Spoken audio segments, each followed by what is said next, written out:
Hello again from quarantine land here at the McMahon household. So, feeling a lot better today. Monday was rough. Tuesday, feeling better today though. So, definitely be back on Tuesday once my quarantine's over. So, this is video number two of the Unit 1B notes. Remember, when I come back, I'll be collecting these notes along with your Unit 1A notes.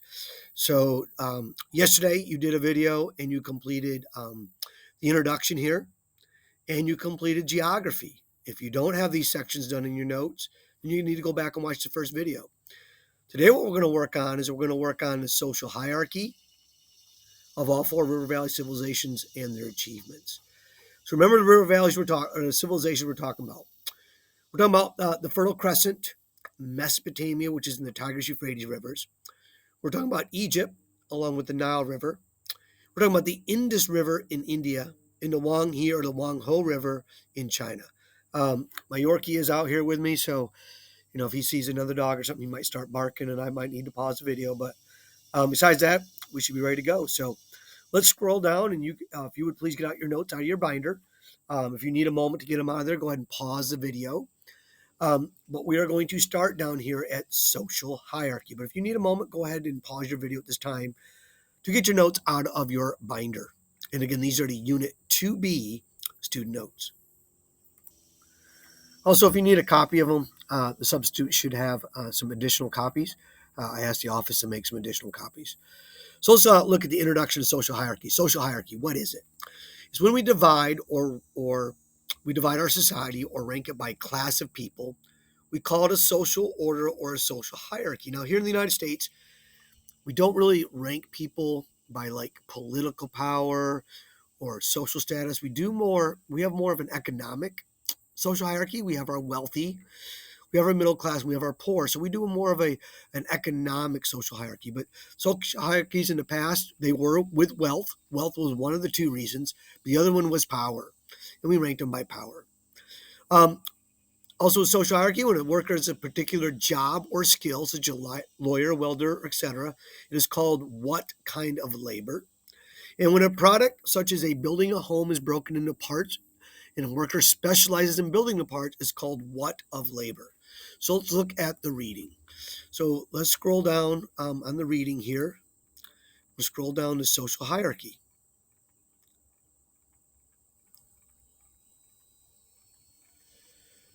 So social hierarchy.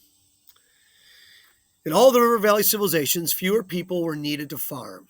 So they became free to do other jobs. Because remember, this is when we had a surplus of agriculture. Remember, once you have agriculture, you add irrigation and domestication into that. From that, you get a surplus. From that, once you get a surplus, other people can do other jobs. So you get specialization of labor, you get permanent settlements, you get cities, you get a lot more things once you get that surplus of agriculture. So people began to make tools, lead religions, and help people work in government. This type of arrangement, in which each worker specializes in a particular task, is called division of labor.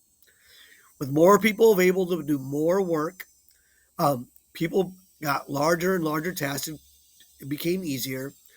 And construction of building of dams and irrigation systems became easier to work. And we start to divide people into this social hierarchy or social order. With this, the people at the top have more power and wealth. And as you go down, the people below end up with less wealth, less power, less wealth, less power, less wealth, less power. And at the very bottom are people with the least amount of wealth and the least amount of power. So at this time, go ahead and pause your video and complete the first section of social hierarchy. So you're completing this section right here. I'm going to go ahead and pause your video while you complete these three blanks. So now we're going to look at each individual civilization and look at the social hierarchy. So we're going to start with Mesopotamia. And what I'm asking you to do is list three characteristics of the social hierarchy of Mesopotamia. Any three characteristics that you wish to list, but a minimum of three. So the most Mesopotamian city-states had a type of government called a monarchy. So a monarchy is a type of government or political system in which is ruled by a king and sometimes a queen. But that's what a monarchy is, a style of government. As certain occupation began to take on different ranks or values, this created a social hierarchy. The social hierarchy governed all throughout Mesopotamia. Priests had a high status and were ranked just below kings on the social hierarchy. So if you notice the political structure, the monarchy, the kings are at the top. Below the priests on the social hierarchy were skilled craftspeople, merchants, and traders. Traders had a great impact on these early river valley civilizations. Traders could travel to faraway places and exchange goods that were important to them. Gold, silver, copper, lumber, food products, and precious stones were often traded. Farmers and laborers were below traders in the social hierarchy. At the very bottom were slaves. So that is what you need to find three things about Mesopotamia. Again, monarchs at the top, below them priests, below them your skilled craftspeople, your a lot of times we call them artisans, your merchants, your traders, your other business people. Below them your farmers and laborers, and below them are slaves. So this time, pause your video and complete your section on Mesopotamia. So now let's look at the social hierarchy of Egypt. And again, you're going to list three things here about the social hierarchy of Egypt. So Egypt. And here's our social hierarchy diagram. At the top, we have a pharaoh.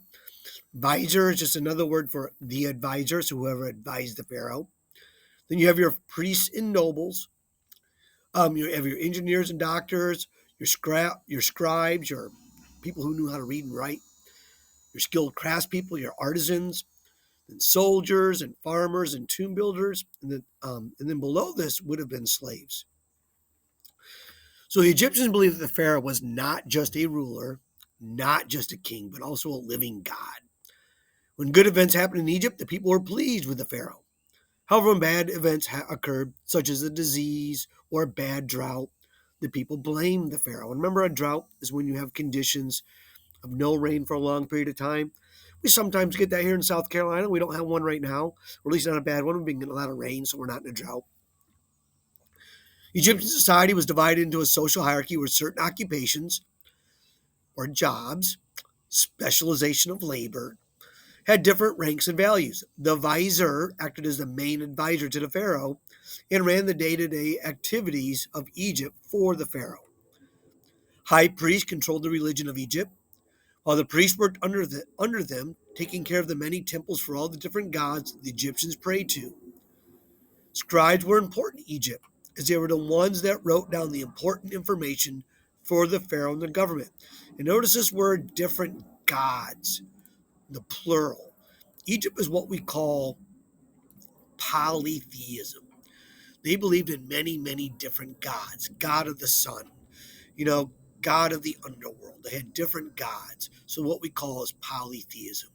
So this time you're going to fill in the social hierarchy of Egypt. Tell me three things about the social hierarchy of Egypt. So go ahead and pause your video. When we come back, we'll talk about India. So now we're going to look at the social hierarchy of India. Now there's one thing I need you to write down here. A form of government run by uh, blank leaders. Um, you know what? I forgot to add. I need you to add something. A form of government run by is called. Please add this to your notes. Is called a theocracy. If you could please add that to your notes. A form of government run by blank leaders is called a theocracy. So you're in here, you're gonna tell me what type of government that is. And then give me two other criteria of that.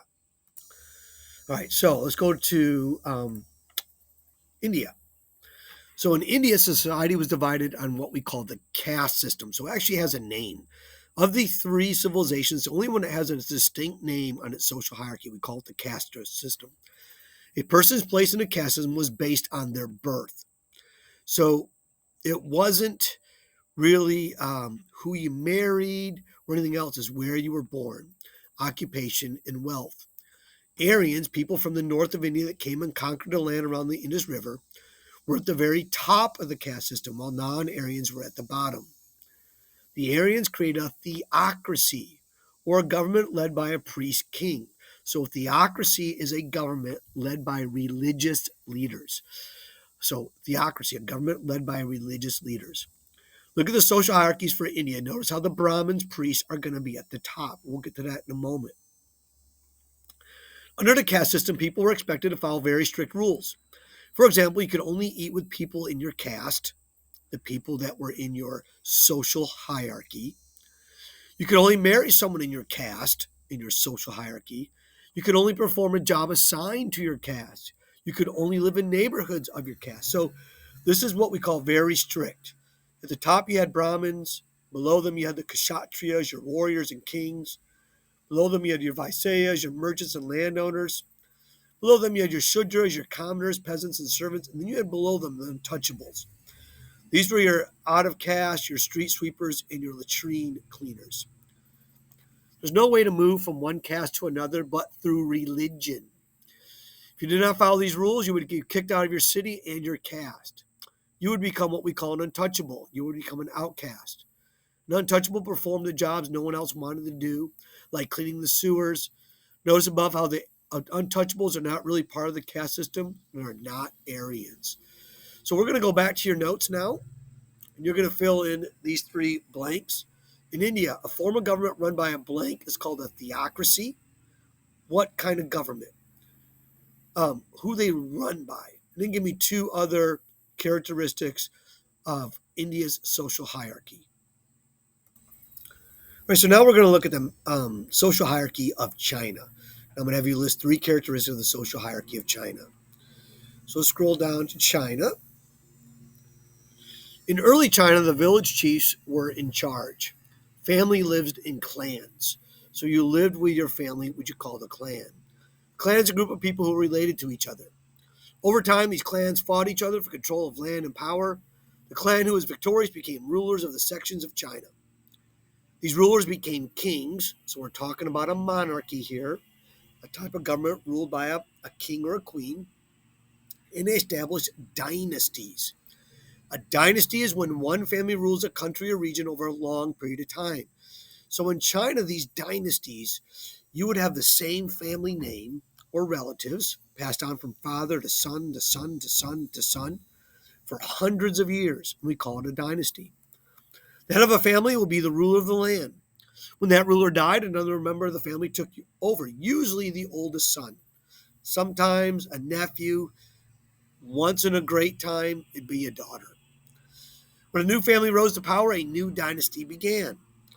The mandate of heaven is what the Chinese people believed gave their rulers the right to be king. So this mandate, what they believed was that the gods gave the emperor the right to rule. But if the emperor didn't do well, let's say there was a bad war or a bad drought, then that emperor would be replaced with a different family.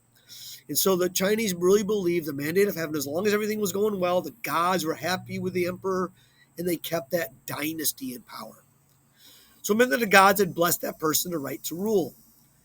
China's society was broken into a social hierarchy. You have your emperor at the top, below them other government officials, nobles, people related to the emperor, your peasants, below them merchants, because they believed peasants did a lot of hard work.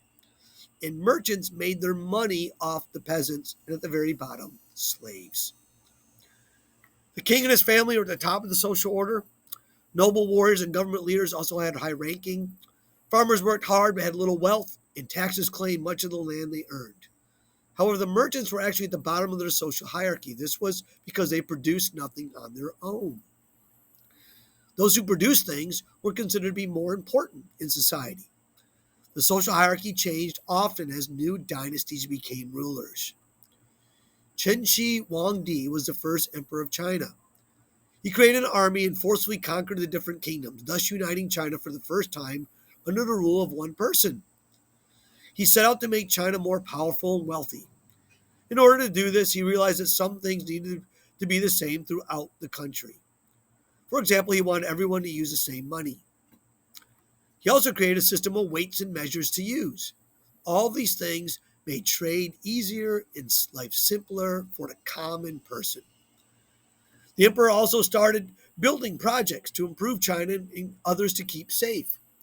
He chose to unite the many small walls that had been built by previous leaders to keep invaders and barbarians from the north out of China. This was the start of the Great Wall of China. It was a physical barrier that stretched 13,000 miles long, stood 16 to 26 feet tall, 20 feet wide. It had guard towers placed at intervals. So this time, you're going to go back to your notes and tell me three things from that section about the social hierarchy of China. Go ahead and pause the video and complete that. So now we're going to complete the last part of this is we're going to look at the achievements, inventions, or innovations. And so there's really no introductory. We're going to go right into this. But what are you listening for when we talk about this? So what are some of the lasting works of society? What did they do that was so important 5,000 years ago or so that last till today? What did they build? What is their architecture? Buildings they created, monuments they created, temples. What did they invent? What are they the first to come up with in history? And who are some significant people? So let's start with Mesopotamia first. So Mesopotamia. The Sumerians, the city-state in Mesopotamia, made one of the greatest advances in human history. They invented a form of writing that we call cuneiform. They used clay tablets and stylus to produce wedge-shaped symbols. At first, these symbols were pictograms, or picture symbols. Later, these symbols would represent sounds or syllables.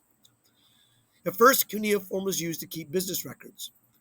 The people who were chosen to be writers were called scribes, and their responsibility was to keep track of what was being traded. One of the most important inventions was the wheel. Wheels were placed on carts and wagons, allowing the potter's wheel was an offshoot of this invention. This tool allowed craftsmen to shape their materials out of clay. They also used the wheel to assist them with irrigation. The wheel helped them to bring water to areas of need. Another Sumerian advance was the creation of bronze. This alloy mixture of metals combined copper and tin. This allowed them to make their tools and weapons stronger than ever before. This made warfare more deadly and made farming more productive. The plow allowed the Sumerians to till or break the soil open, making planting easier and making it easier for crops to grow. The Sumerians also developed a number system based on the number 60. Having a system of counting was very important for trade and daily life. They also developed a 12-month calendar for the year. So if we look at your Mesopotamia, the first system of written language was called what? What was the name of written language? Then two other achievements. Go ahead and pause your video and complete this section of your notes. All right, so now we're going to do the section on Egypt. Egypt. The Egyptians were inventors, architects, and engineers, and we're going to talk a lot about their architecture or the things they built. They were most known for constructing the pyramids. The pyramids evolved over a period of time, reaching a peak with the Great Pyramids of Giza. Other examples of architecture include obelisks, temples, and sphinxes. Obelisk is a tall, four-sided pillar at a point at the top. So I want you to imagine the Washington Monument. That would be an obelisk. A sphinx is a statue of an imaginary creature with a body of a lion and the head of another animal or human. Egyptians created a form of picture writing called hieroglyphics. It was often carved in stone or written on papyrus, a paper-like material. To make papyrus, fibers from the papyrus reed, which is a plant, related angles and pressed together. It was known for being tough and durable. It could be rolled into scrolls, making it portable, and was ideal for record keeping. So in this picture here, you see the Sphinx, and you see an example of a pyramid. You do not see an obelisk. An obelisk would be very tall, would have a very top point at the top. So remember, like I said earlier, think of the Washington Monument. So there's your Egyptian achievements. So list me 3 achievements of the Egyptians, and then complete that section. You may want to pause your video. So now we're going to do the achievements of India. And what you're going to hear a lot about is they did a lot in their science, your math, and your health areas. So a lot of your achievements you're going to list here either do with science, math, or health. So under the Gupta dynasty, which again, a dynasty is when you have a family of rulers from the same, or a group of rulers from the same family. You know, China was dynasties, Egypt was dynasties, India was dynasties. India's literature, sculpture, and other arts reach high levels of accomplishment. So we really call this the golden age of China during the Gupta dynasty. A period of great achievement and a peak of civilization. The Guptas created Hindu-Arabic numerals. You're basically your numbers 0 through 9. So the numbers you're writing today are Hindu-Arabic. What the concept of 0 is, it's not positive, it's not negative, but it's 0. So again, big accomplishments here in the science, in the math. They also use these numbers to create the mathematical concept of algebra, which you'll get more into. Most of you will get into high school. Some of you might get into it in 8th grade. That's when you solve equations like x plus y equals 36, solve for x. Indians also study medicine. Indians use inoculations or shots to prevent disease. Think about your shots for a flu, or your shots for measles, or possible your shots for COVID. These are your inoculations, your vaccines. They've invented plastic surgery. Indians were able to work with metals that we call metallurgy. So when you're working with metals, whether it's steel or bronze, we call it metallurgy. And they created great works of literature. Indians also studied the stars, and they came up with the science of astronomy and trying to understand the stars. So at this time, go ahead and complete your section on India and list 3 achievements of the Indians. So now we're going to do the achievements of China. And one thing is insignificant that you're going to hear is you're going to hear the part about the 4 great inventions of China. So don't be surprised if this is not the last time you hear about the 4 great inventions of China. So China. 4 great inventions of ancient China were gunpowder, paper, woodblock printing, and compass. Another lasting influence that originated in China was seismograph, which we use to measure earthquakes. Gunpowder was discovered by accident. When an ancient scientist mixed together ingredients trying to make gold, it was first used in fireworks and rockets. The compass. The compass allowed Chinese sailors to sail without using the stars to guide them. It relied on the magnetic pull of the earth to give them precise directions, whether you're going north, south, east, or west. Paper, like we use today, was first made in China. It was made from pulp of bamboo, strained and then allowed to dry. This achievement allowed for the development of paper money. Woodblock printing was the first way to produce an exact copy of a document or picture. The Chinese carved wood molds, then placed ink on them, and then placed paper on top to transfer the image. Chinese achievements flourished during the Tang and Song dynasties. This is considered to be China's golden age. Remember, in India, you had the Gupta golden age. China's golden age was during the Tang and Song dynasties. A golden age means a period of great achievement and peak of civilization. Art was important in Chinese civilization. It could be seen in their poetry, porcelain, painting, and calligraphy. Porcelain. Fine china developed only by the Chinese. Use a kiln, a furnace used to make ceramics. Each was hand painted by an artist and reflected China's culture. Blue and white were commonly used. Seismograph. This instrument was used to measure the direction of an earthquake or how powerful an earthquake was. Calligraphy. The practice of writing letters with ink and brush. Each letter flowed with over 2,000 characters in the Chinese alphabet. This skill took a long time to master. So this time, go ahead and complete your notes on China. Fill in these achievements. Once you're done, place these notes back in your binder. Use them to review for Friday's assessment on 1B. And you may use these notes on the assessment since I will not be there. So again, you're going to use these notes to help you get a good grade on the assessment on Friday.